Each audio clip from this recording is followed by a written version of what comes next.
Learn how to unlock your subconscious potential by rewiring your thoughts with self-love and hypnotherapy. Join us today with Tarla Makaeff's transformational journey. Welcome to the Courage to Be podcast. I'm your host, Tanya Vasallo. And each week, I will bring you amazing guests so that you can tap into the courage to break out of old patterns and live your soul's purpose. Before we get into this episode, if by the end you enjoyed it, please follow, rate, review, and share the podcast so we can reach more people. Because here's the thing, I'm on a mission to close the gender gap in the podcasting world so that more and more women's voices are heard. If you feel that this is something you value too, then please take action by rating, reviewing, following, and sharing the podcast. We can only do this together. Check out the link in the show notes to see how this is done. And make sure to stay until the end to claim some free gifts I have for you. Welcome back to the Courage to Be, where we have powerful conversations to transform our life and transform our business.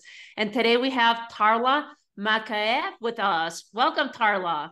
Hi, how are you? I'm doing great. I'm excited for our call today and see where it takes us. Yes, me too. Thanks so much for having me. I appreciate it. So you're known as the copy queen and Beverly Hills hypnotist. Tell us a little bit about how you got into, how you claimed that title and what your journey is. Where did this all take you? Yeah, so okay, for the copywriting, it started off back in the day. Well, I'll say long story boring. That's a way that I say things. Long story boring. I was actually trying to pursue acting right out when I got out of college. I was in a UCLA soap opera acting class of all places in Los Angeles. And I happened to meet my future boss there who hired me at a marketing agency. I had a degree in English with a writing emphasis. And I really was pursuing acting, and I had at one point been a film major even.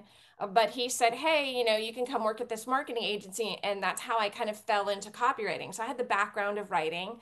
And over the years, I went from 6 years in marketing agencies to 7 years freelance, becoming a seven-figure brand myself and earning clients between 8 and 9 figures with my copywriting for a lot of direct marketing near the end of my career, hence the copy queen. That's where that comes from. And with the Beverly Hills hypnotist, I kind of have, well, I have an online business, and I kind of decided to really look at what was the linking factor for me and for other people in success. And for me, I found it was really self-love. And I really felt I had a lot of that when I was younger, because even though my dad died when I was 1, I had my mom who was always telling me, you're the greatest, you're the prettiest, you're the smartest, you're the best, on repeat, and really building up my sense of self-image. And that is how I was able to even leave this marketing agency and transition in this huge copywriting career. But years later now, I've always been into self-development. I, had become a life coach, and then hypnotherapy was interesting to me because I lost my mom, unfortunately, 10 years ago. And because of that, it did crush my self-esteem, because she was no longer there to tell me how amazing, how great I am. And when you have that, you don't realize how much it really builds you up, right? And so I have no family. And so that's kind of how I started searching for hypnotherapy. And then I started doing hypnotherapy sessions on other people and became certified through Marissa Peer and rapid transformational therapy. I love this story, and I want to, because you kind of glanced over the copywriting and you've given us the condensed version, which I completely understand, but I want to dive deeper into it, and we'll get into the hypnotherapy aspect of it too, and where you're at right now. But so you say, randomly got asked to be a copywriter at this marketing agency, and then did amazing, and then took off and did your own freelance business and turned it into a seven-figure business. Tell us a little bit more about that, because that is not an easy thing to accomplish. You are in that top 1 to 3% of entrepreneurs, and especially female entrepreneurs. And that's why I don't want to glaze over that. I know maybe that was part of your past, so it's kind of oh, okay, yeah, that's just part of my story. Let me tell about it. But I want to acknowledge you with that and just make a point where you can share with us, because I'm sure that you had your own obstacles that you had to overcome and it doesn't happen overnight, and it takes a lot of courage to do that. So tell us a little bit about that part of the story. Yeah, no, thank you. So, well, it has a lot to do actually with the hypnotherapy. I wasn't into hypnotherapy back then, but this was before the movie The Secret, which I think came out in 2006. This was before that. Yes. And Mm-hmm. I just was really into self-development, I think because my dad passed away and I was always wondering why. And I had this sadness from that, not having had him.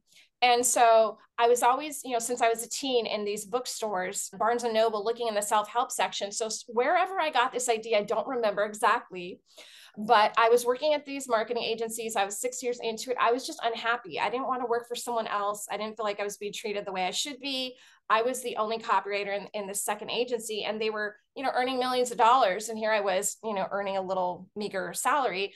At that time, I had gone from I started at 33,000 about, and I was at 55 now. So, I mean, to be the only copywriter, that's not a lot of money. And then they're making millions of dollars. So I'm thinking, there's something wrong with this picture. So I just wrote affirmations. I found this book. I found evidence that it could be possible to be successful as a copywriter, because you're right. I think now I know that I accomplished something huge, but sometimes I forget how huge it was, because now I see online copywriters and people are struggling to get one job. And I'm thinking oh my God, I really did make a big career out of this. And the way I did it is I found this book by Robert Bly. It said how to earn $85,000 a year as a freelance copywriter. They updated it to $100,000 a year. And I read that. I'm like, okay, now I know it's proof that I can make at least $85,000 as a freelance copywriter because someone's done it. So then I did affirmations that I listened to. So no, I just want to make very clear to your listeners, no hypnosis, because you can't listen to hypnosis when you're driving. They were just simply affirmations. I am a successful copywriter. I'm a successful copywriter earning $85,000 a year. I'm, a freelance copywriter. I did a melange of that, or melange, whatever, an assortment. I'm speaking half French here. And I listened to that on the way to work and on the way back every day. And I listened on a cassette tape, just so you have an idea of how old this is. I love it. I love it. Where there's a will, there's a way. You recorded on your cassette tape. And probably for at least 3 months, I'd say between 3 and 6 months. I feel like it was more like 6 months. I just listened to that every day. And then one day I kind of had a last straw at this job, and I felt like I was being treated like a child. As an employee, sometimes people want to have control over you. And I didn't like it. And I planned on quitting, but not that day. And it just gave me, I don't know. I just was I'm quitting today. And I went right in the office. I didn't even plan it. And I'm I'm leaving, I'm quitting, I'm not respected here, whatever, I'm not appreciated. It's not that they didn't respect me, they didn't appreciate me. And, my boss always had to at the time you would correct, with AI, this is funny to discuss now, but they would correct writing. She used a red pen, and she always had something to mark wrong. Change my copy, even though she always said, I'm not a copywriter. I'd like to be a copywriter like you, but she always makes a change. And I felt deep down, I even doubted my copy at one point. There must be something wrong with me. There's always being something edited, but I don't know. I still had this belief in myself from those affirmations. I just quit on the spot. I made a phone call a week later, and then 2 weeks later, I had my first job. And in the first year, I made close to the $85,000 that I had said. And then the following years was 6 figures. The following year was multiple 6 figures. And then it just grew into a 7-figure brand overall. So, and then I went on and I did this for 7 years freelance. And then my mom became ill, and I left then to become a caregiver to her, and things transitioned in my life. But yeah, that is how now I teach online business, also because I have this marketing background. I love hearing the story, because I think auto-suggestion, and that's exactly what you were doing. And, from the hypnotherapy, now that you're tying them together, but it seems like you were already doing it without having the studies or whatever. And I think that's fabulous that you first decided to find evidence, and second started doing the affirmation. So I want to tap into that a little bit, because I'm a big believer, and I talk this with my clients, and we've talked about this in other moments on the podcast, that we have our own limiting beliefs because they've been passed down to us by society, by our parents, by our caretakers, by our teachers, fill in the blank. It's just, that's the way we've been conditioned. That's the way we've been programmed. So we have these limiting beliefs.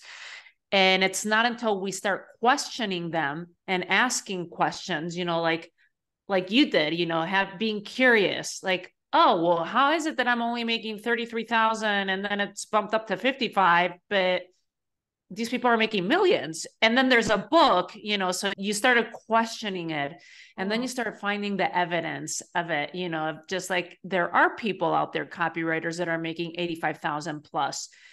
And then I love that you took the initiative to record the affirmations, to be listening to them on a daily basis. This is one of the things that we share in the Napoleon Hill Institute. We actually have, with coaches, we do auto-suggestion programming too. We have these, we've been working with a hypnotherapist there, and she creates these auto-suggestions. But I want to hear from you, Tarla, like, because you still hadn't studied any of this.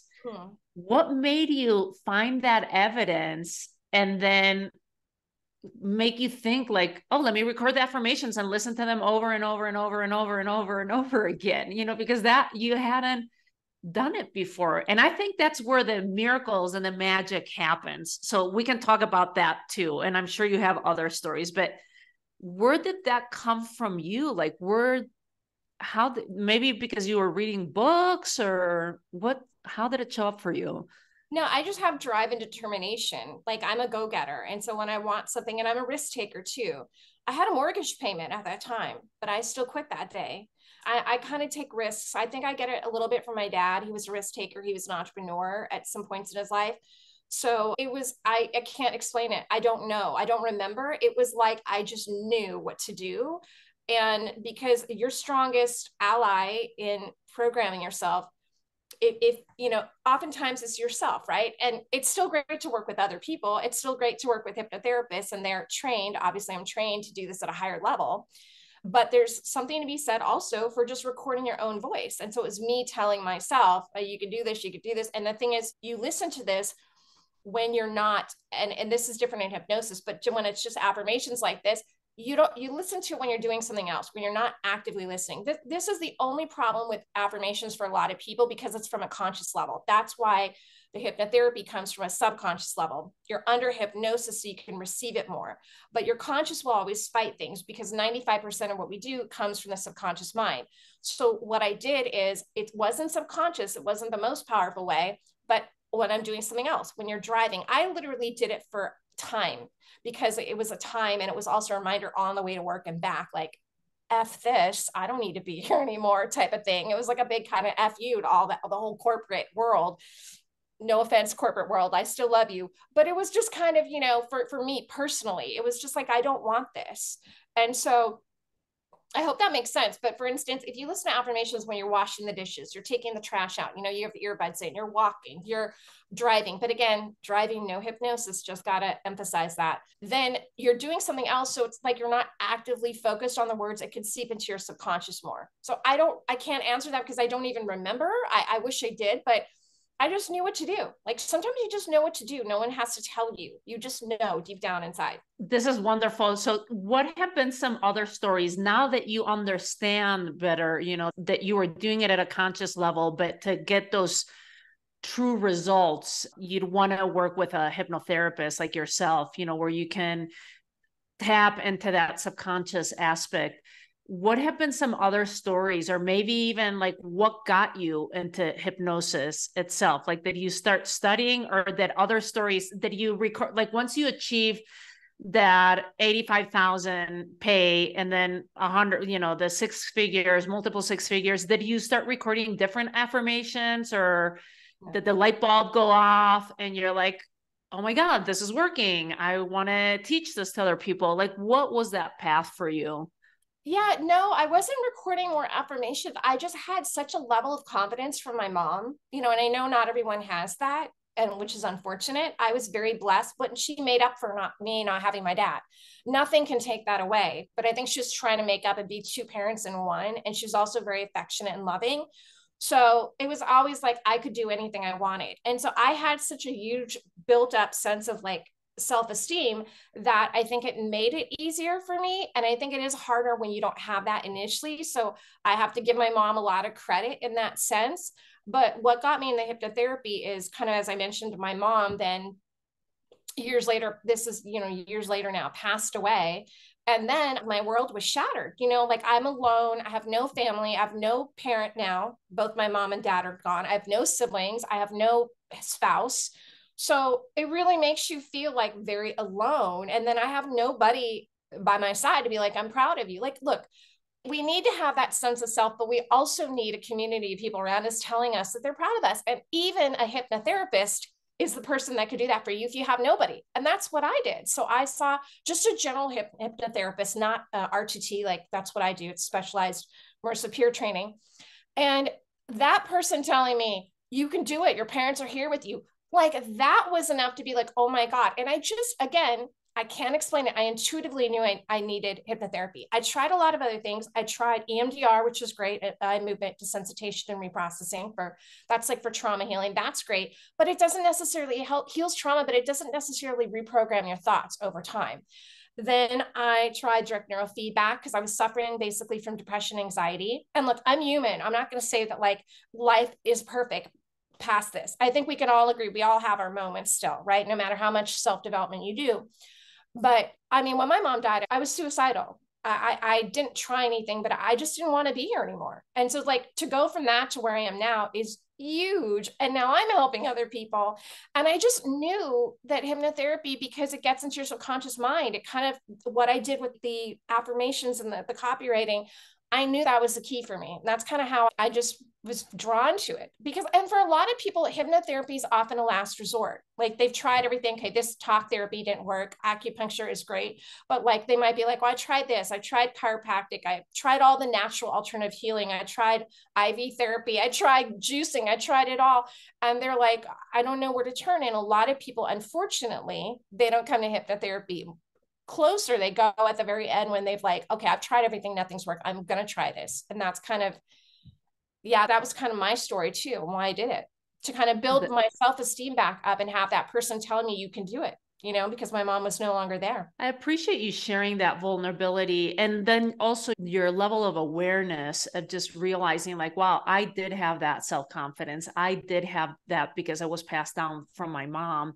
Yeah. But I'd say you're one of the rare people that have that, and you're so lucky that your mom gave you that as a gift. And so what would be some tips to someone that might be listening that did not have that encouragement from their caretakers, their parents, anyone else? Maybe they were told you're not good enough. That's one of the main beliefs that I see. You're not big, tall enough, young enough, old enough, fill in the blank, you're not something enough. And so their self-confidence is lower. What would be some tips or suggestions for someone to build their own self-confidence like that, Tarla? Yeah, well, first of all, mention that is my specialty for the hypnotherapy: self-love, self-esteem, and confidence. So that is what I specialize in. You were born confident. We were all born as babies. We were all confident. It's just the programming we got. So remember, you were born with confidence. Every single one of us, no matter what kind of childhood you had, that's how you're born. You're born happy. Babies smile. They're happy, right? And so it's about undoing that programming that you received, right? And so it's about whatever someone said that was negative, it's about the opposite statement. You're not enough. I am enough. And actually, Marissa Peer, her whole theme is I am enough. So it's really about doing opposing statements. So whatever you feel lacking, people might think I'm a loser. And we've all thought that at some point. Hey, we're all human. It's not like this is isolated to a few people. Every person, no matter how successful on the face of the planet, has had these moments. Then you say, I'm a winner. You just say the complete opposite and you write this down. So obviously, I'm going to say the best way to do this is through hypnotherapy because it will go into your subconscious. But you can also journal this. You can journal it. Whenever you have a negative thought, keep a journal with you. Write the opposite thought and make a list of that. And then read those thoughts like daily. Read, I'm a winner. I am confident. I have high self-esteem. Read whatever it is and have that, or record it the way I did and have that seep into your subconscious.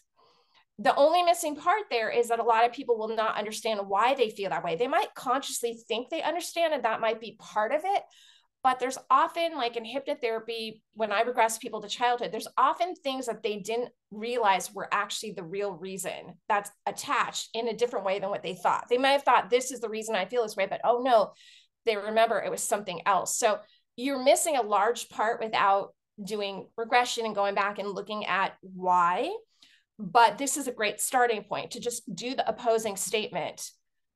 That's a great way to start to whatever someone says negative to you or to yourself, because we're the most self-critical, you say the opposite. I love that. And at the same time, from the listener's point of view, what if they're saying, but I don't believe it? You know, like I'm writing down, I'm good enough, but I don't believe it.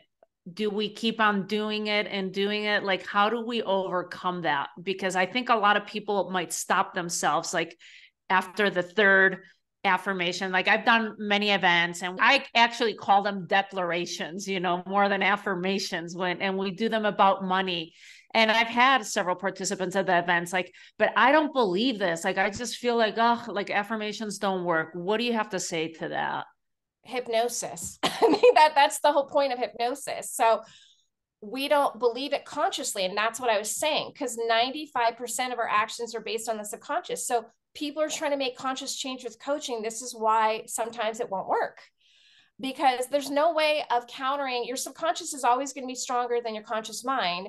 That's why I got into hypnotherapy. That is the way to change things consciously. Now, another way that you could try on your own is if you record those affirmations, like I said, you can listen to them in the twilight stage as you're falling asleep, because you're more suggestible then, or as you're kind of waking up. You know, if you're just starting to wake up and you just hit your record or hit your button on your phone, whatever, something you recorded, and you're still in that kind of twilight stage of waking up. You can listen to stuff when you sleep. So your mind is open to suggestions when you're sleeping. If you think about it, if you hear something drop in the house in the middle of the night, you're sleeping, it wakes you up. That's because your ears are always open for business. They're always listening. So you can play them then, and you can try that. But this is the exact reason. What the question you just asked is the exact reason why I got into hypnosis, because yes, affirmations won't work if you are, and I don't want to say that to discourage anyone. It's just a fact. Like if your subconscious is saying so much of the opposite, it's going to win. It's the stronger of the two. This is why you've got to get into your subconscious mind. But this is a good starting place, at least to start, right? It's better than doing nothing. But also the brain learns by repetitions. This is one thing Marissa Peer talks about. And so if you repeat these affirmations over and over, or you listen to them over and over, like let's say someone tells you over and over as a child, you're not good enough. You're not good enough. You're not good enough. You hear it on repeat in the background. Even if you're not even listening and you tune them out, your mind is listening, your brain's listening. And that's how people develop low self-esteem. They're told over and over that they're good for nothing. If you're on repeat telling yourself you're amazing, you're fabulous, you're the best, you are phenomenal, then over time, now this is not something that happens overnight. For instance, I have people listen to the recording for at least 21 to 30 days. This is 30% of the session I do. 70% is in the session, but 30% is listening. So this is not something where you snap your fingers and it's gone overnight, right? We do a lot of work in a session, but you still have to continue the process. So it's important to do this. It's a lifelong thing, right? This is great. I'm so glad that you could clarify that for us, because it's important to remember that 95% is the subconscious. And that's the part of the mind that's in control. It's not the conscious. This goes for everyone that's listening. We think that it's the conscious and it's in the doing and the doing and the doing, but it's so much deeper than that. Can you do self-hypnosis, Tarla, or no? Or do you need to work with someone? Do you mean if I do it, or just some, just people in general? Like, can someone do self-hypnosis once they learn how to do self-hypnosis, or once they learn how to do hypnosis of some sort? Yeah, absolutely. People can do self-hypnosis. Of course, if you're working with a hypnotherapist, it takes it to a whole other level, because you can't guide yourself through regression. You can't do that yourself. Like someone has to do that for you and guide you. And you're the one doing the work, but they have to guide you through that. So what you could do is you could do transformation recording. So when I do a session with someone, it's a 2-hour session because a lot comes out, and I do only 1 to 3 sessions with most people. It's very, very quick and very transformative. So at the end, I do a 15 to 20-minute transformation recording. Now, that is the part that I give to client. That is the part you can essentially do on your own. When you do self-hypnosis, you can basically listen to a recording. Now, the first hypnotherapy session I ever had with someone who was a general hypnotherapist, that's what she did. She did coaching with transformation recording, but it wasn't as strong because coaching again is conscious. And look, I love coaching, so there's nothing wrong with coaching. I'm a coach myself, so I want to be very clear, I'm not dogging coaching. What I'm saying is it's great to start with the subconscious mind, and then you bring in the conscious mind. So you combine them, but you've got to get the subconscious first, because otherwise consciously you're going to continue repeating the same patterns if you don't change what's in your subconscious. So you can do the transformation part, right? But again, that's just a small percent of what would happen in an actual hypnotherapy session. So, but you could still get some results, but it's important to get to the meat of the matter and why this is even happening to begin with. Because once you can break free from that, uncover those lies, basically, reframe them, then the transformation happens. But if you're going straight to the transformation, you're missing a lot of the piece of the puzzle, if that makes sense. Yeah, it makes total sense. And I love that you're not ditching coaching and the conscious work, because I think it's a combination, like you're saying, and I think that's great. But I agree with you. I think we have it reversed. Like all these years, coaching and all these different things, it's like we've been in this conscious place of how we're supposed to do it versus let's start with the subconscious first and then go into what we're supposed to be doing once we detangle that. This is fascinating. So what are some stories, Tarla, that you might have that are your own or clients or even within your training, like peers that you might have had? Because I'm a big believer that when you work with the subconscious mind and you're reprogramming like this, like even when you did it without even having your title of hypnotherapy, that you just walked in and quit without even knowing. I believe that the synchronicities start happening and things happen in weird, magical ways. Can you give us a couple stories, either yourself or clients, that after doing a little bit like a session or two, that things change for them? Because you also mentioned that your sessions are pretty fast. Yeah. Okay. So, well, I'll just say for myself, I'll speak about myself first. When I had my first RTT session, I released more junk and trauma than I ever imagined was still in me. And look, I had done years, decades of self-work and personal growth. It's not like I've never done anything. So of course you would see that. And that is what shocked me. And so it was really able to help, get me back to the place that I was. Like, essentially, even though my mom's not here, it's like an extension of her. It's the next best thing. And so it was really able to just flip my mind. I mean, there were times, despite having been so positive and built such a huge business, there was a time, so I'll just share this, after when my mom was dying, we had extended family who we visited throughout the years in another country every couple of years, and they basically abandoned us. And, I had this abandonment issue from losing my dad at one, even though he didn't abandon me, he didn't purposely die, but, you feel a sense of abandonment, and I felt it all over again. And so I had a real disdain for them at one point. Like, I really was sad at first in the first few years, and I was alone as a full-time caregiver. There was no help. My mom wasn't in a home. I didn't have help at the home. I was doing this. It's tremendously overwhelming, and people will not understand unless they've ever been a caregiver, with absolutely no support. There were no Facebook groups at the time. There was nobody for me. So this family wasn't there for me. And I was very, very sad in the first few years. In the last year, I became angry because, they say anger is power. Anger doesn't make you bad. I heard this somewhere, so I can't claim it. Anger doesn't make you bad. It makes you a badass. Because as long as you turn it around and don't stay angry, but anger really came into the play at the very end. And then I noticed after that, I had this negative self-talk towards them. And I noticed walking around my house, just like being angry. And I was able to release all of that. And that also affected my self-confidence, because I thought, God, my own family that we visited all these years, they can't even be there for us. Like, they don't care about us. That affects your self-esteem.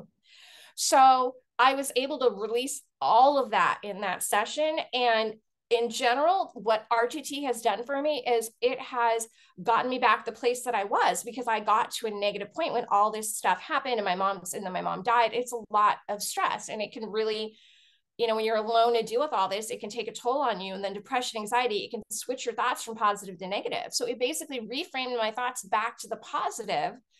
And it's like magic. Okay, I say it's like magic, but it's really science. There's a science behind it in hypnotherapy, and there's studies, and people don't realize this, from top, Ivy League universities. But what's magical about it for anybody, not just me, is it flips your thinking like overnight, because you listen to this stuff. And when you're listening to someone tell you positive things, even if it's not yourself and it's a hypnotherapist, you suddenly feel magically positive. And it's just, you know what I mean? It's on repeat in the background. And so, background of your life. Well, really, you listen to when you're laying down and when you're sleeping, but that's what I mean. And even when you're sleeping, it's in the background. So yeah, that's how it personally affected me. And then I've seen, like, even though I target women in my, I work with women in my online business primarily, and that has been my audience. I love working with men in hypnotherapy, because men are, I feel like, so deserving, and kind of, they're not used to showing their emotions because they're taught as little boys not to show their emotions. And so one really memorable guy was just, like a lack of confidence in business success, even though he had a lot of success, very similar to me. And just, him telling me, like, just the relief, like, he was kind of scared at first, but the release that he got and how it just changed his frame of mind. But he said, like, I've told you things I've never told another person in my life. And that kind of freedom to feel, because obviously everything I do is confidential. It's between me and, that's strict confidence. And so he just was able to, like, release all this, again, I call it junk, and come to a new place. And it felt so freeing for him. And he was able to go on and completely change his mindset and just be a light again. And so there's all the stories basically sound the same, because they're always the same. They're always about someone, they had money blocks, or they had a fear of public speaking, or they had, an issue with business success, or a relationship issue with their sibling. And just by listening to these transformative recordings and having the sessions, they're able to flip the script and just feel so much happier. I have tons of these testimonials on my website, thebeverlyhillshypnotist.com. They're all there. I even have audio. When people come right out of hypnosis, you can hear the change in their voice. So you guys don't hear what they sounded like at the beginning of the session, but they've given me permission, obviously. But right after they come out of hypnosis, I have some clips of people, what they sound like. It's like a different person.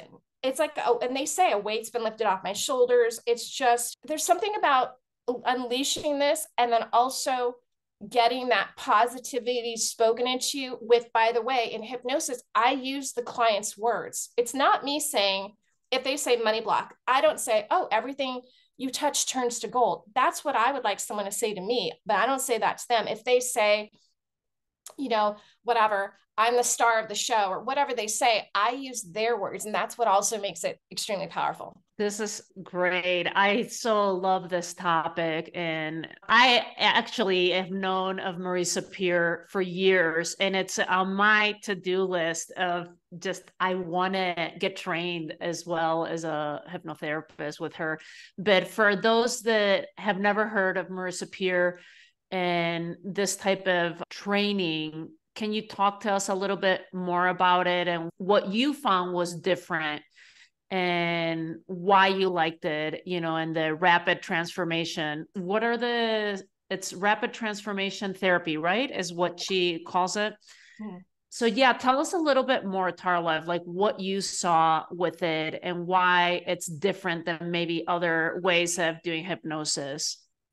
Yeah, so Marisa Peer is a world-renowned, award-winning hypnotherapist. She actually was featured as the hypnotherapist on Mind Valley. So she's really, really big. From Britain, she's been called in Britain's top therapist. And she's just, like I said, won tons of awards and been doing this for 30, 35 years.